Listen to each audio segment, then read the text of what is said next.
ঘটনাটি শুনে আমার শরীরের প্রত্যেকটা পশম শিহরিয়া উঠেছে, প্রত্যেকটা পশম মৃত সন্তুষ্ট হয়ে গিয়েছে। স্ত্রীকে দাপন করার পরে স্ত্রীর কবরের মধ্যে স্বামী মোবাইল ফেলে রেখে এসেছে। এরপরে অবাক করা ঘটনা কি হলো শুনতে থাকুন। পাকিস্তানের এক বাস্তব ঘটনা।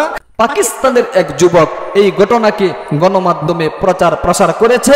পাকিস্তানের ওই যুবক যার নাম হলো আদিল, ওই আদিল একটি বিবাহ করেছিল।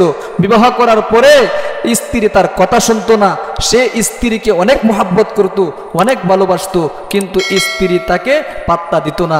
এমনকি সে বিবাহ করেছে, বিবাহ করার 20 দিন চলে গিয়েছে, স্ত্রীর সাথে সে সহবাস করতে পারে নাই, স্ত্রীর কাছেও সে যেতে পারে নাই। অর্থাৎ সে যখন স্ত্রীর কাছে যায় তখন স্ত্রী লাজুক অবস্থায় অন্যদিকে ফিরে থাকে। তখন আদিল একদিন সে চাকরিতে চলে গেল, অনেক দূরে চাকরিতে চলে গেল। চলে যাওয়ার পরে কিছুদিন পরে সে সংবাদ শুনতেছে তার স্ত্রী নাকি মারা গিয়েছে। ওই স্ত্রী আবার বাপের বাড়িতে চলে গিয়েছিল, ওইখানে সে কি মারা গিয়েছে। এই সংবাদ যখন আদিল শুনল তখন আদিল বলতেছে, যতই আমার অবাধ্য হোক, যতই আমার কি কথা না শুনুক, কিন্তু আমি তো তাকে কি মোহাব্বত করি, ভালোবাসি, কিন্তু তার মৃত্যুর সংবাদ আমার কাছে এসেছে, সুতরাং আমি না যেয়ে কি পারি না।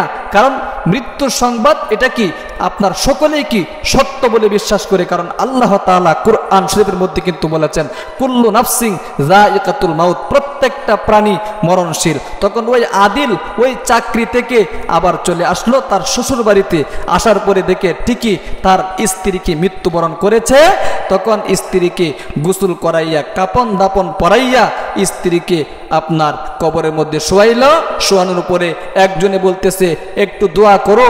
দোয়া করাটা কিন্তু কবরের মধ্যে সুন্নত, মাইয়তকে মাটি দিয়া দোয়া করাটা এটা কি সুন্নত। কিন্তু তার স্বামী বলতেছে, না, ওর জন্য দোয়া করা লাগবে না, আপনারা যার যার বাড়িতে চলে যান। তখন সেই স্বামীও কি করলো, চলে আসলো তার নিজ বাড়িতে। আসার পরে তার মনের মধ্যে উদয় হচ্ছে, হায় রে, যদিও সে আমার অবাধ্য ছিল, আমার কথা শুনতো না, কিন্তু আমি তো তাকে অনেক মোহাব্বত করতাম। সে অনেক জায়গায় তার স্ত্রীকে নিয়ে গিয়েছিল, অনেক পিক তুলেছে, অনেক কিছু তার স্মৃতি রয়েছে মোবাইলের মধ্যে। এটা মনের মধ্যে উদয় হইতেছে। উদয় হওয়ার পরে সে বলতেছে, আচ্ছা দেখি তো মোবাইলের মাধ্যমে একটু দেখে আমার মনটা জুড়াই। এই কথা মনে মনে বলে যখন পকেটে হাত ঢুকালো, ঢুকায় দেখে তার মোবাইল পকেটের মধ্যে নেই। কিন্তু সে ভাবতেছে, আমার মোবাইল কোথায় ফেলে রেখে এসেছি। অন্য আরেকটি মোবাইলের মাধ্যমে ফোন দিল। ফোন দেওয়ার পরে ফোন ঢুকলো, ঢুকার পরে কে যেন রিসিভ করেছে, রিসিভ করে কথাও বলেছে, বিকট আওয়াজ শোনা যাচ্ছে, কিন্তু কোনো কিছু তিনি বুঝতে পারলেন না। তখন তিনি মনে মনে চিন্তা করলেন, হায় রে, আমার মোবাইলটা কোথায় ফেলে রেখে এসেছি। তখন হঠাৎ করে মাথার মধ্যে তার আসলো, আমি তো আমার স্ত্রীকে দাপন করার পরে কবরের মধ্যে আমার মোবাইল ফেলে রেখে এসেছি, কারণ আমার মোবাইল তো তাকে দাপন করার সময় পকেটে ছিল। তখন সে রাত্রির সময় একাকিত্বভাবে সে বাসার থেকে বের হলো, বের হয়ে কবরস্থানে আসলো। আসার পরে তখন ওই কবরস্থানের যে পাহারাদার, ওই পাহারাদারকে বলল যে, বাবা, আমার স্ত্রীকে আজকে দাপন করে এখানে চলে গিয়েছিলাম, আমার মোবাইলটা কবরের মধ্যে পড়ে রয়ে গিয়েছে, সুতরাং আমার মোবাইলটা আমি নেওয়ার জন্য এসেছি। তখন ওই পাহারাদার বলতেছে, না, এটা হলো আলমে বরজখের জগৎ, সুতরাং একবার যাকে দাপন করা হয় তাকে তোলা যায় না, আল্লাহ তাআলা অসন্তুষ্ট হন।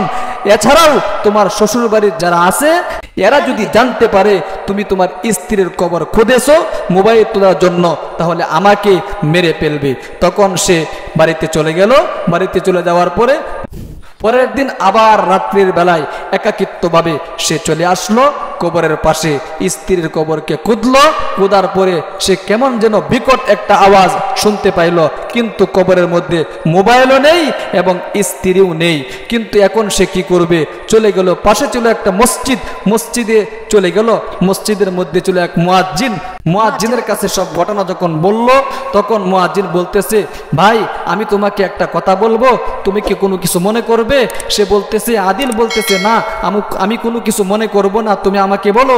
দেখো, আমি যে তোমাকে কথাটা বলতেছি, তোমার শ্বশুর বাড়ির কাউকে তুমি কিন্তু এই কথাটা জানাইবা না।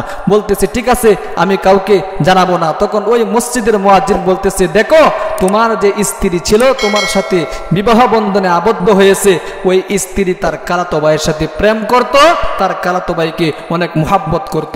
সুতরাং তুমি যদি বাস্তব ঘটনা দেখতে চাও, তাহলে তার খালাতো ভাইয়ের বাড়িতে চলে যাও, তাহলে অনেক কিছু কি জানতে পারবা। তখন ওই আদিল সে মুয়াজ্জিনের কথা শুনে চলে গেল তার খালাতো ভাইয়ের বাড়িতে। খালাতো ভাইয়ের বাড়িতে গিয়া দেখে খালাতো ভাই তার ঘরে নেই, সে অন্য একটি ঘরের মধ্যে জোয়া খেলতেছে। তখন ওই দরজার সামনে গিয়া নক করলো, একবার, দুইবার, তিনবার নক করার পরে দরজা খুললো। দরজা খোলার পরে দেখে তার স্ত্রী দরজার সামনে দাঁড়িয়ে আছে। সে বলতেছে, তোমাকে না আমি একদিন আগে দাপন করে কবরের মধ্যে রেখে এসেছি। তখন এই কথা বলার পরে সে দেখলো তার স্ত্রীর মধ্যে, তার স্ত্রীর গায়ে কত বিক্ষত হয়ে রয়েছে, কে যেন আঘাত করেছে, তার পুরা শরীরটা ক্ষত বিক্ষত। সে স্ত্রী কি করলো, দৌড় দিল। দৌড় দেওয়ার পরে তার স্ত্রীর হাতের মধ্যে তাকে ধরে ফেললো, এমন ভাবে জুড়ে ধরলো সে আর যাইতে পারলো না। তার হাতের চুরিগুলো দ্বারা তার হাত পর্যন্ত কেটে গিয়েছে, স্ত্রী যেতে পারলো না। তাকে জিজ্ঞাসা করলো, কি ব্যাপার? তখন সে কোলে বলল, দেখো, আমি আমার খালাতো ভাইয়ের সাথে প্রেম করেছিলাম, তাকে অনেক মোহাব্বত করতাম, অনেক ভালোবাসতাম, কিন্তু তার সাথে আমার বিবাহ হলো না। আমি অনেক অপরাধ করে ফেলেছি, অনেক ভুল করে ফেলেছি, সুতরাং তুমি আমাকে মাফ করে দাও। তখন তার স্ত্রী এই কথা বলার পরে স্বামী বলতেছে, ঠিক আছে, আমি তোমাকে মাফ করে দিলাম। আর তার খালাতো ভাই যেটা ছিল সেটাকে আদালতের মাধ্যমে শাস্তি দেওয়া হয়েছে। এই এত বড় ঘটনার পরে দেখা গিয়েছে এই স্ত্রী তার এই স্বামীর সাথে আবারও ঘর সংসার শুরু করেছে। এই জন্য প্রিয় দিনী ভাই এবং বোনেরা, আমি বলবো আল্লাহ তাআলার অবাধ্য হওয়া যাবে না, আল্লাহ তাআলার বাধ্য হতে হবে। স্ত্রীকে মোহাব্বত করতে হবে, স্বামী স্ত্রীর মধ্যে মিল মোহাব্বত থাকতে হবে।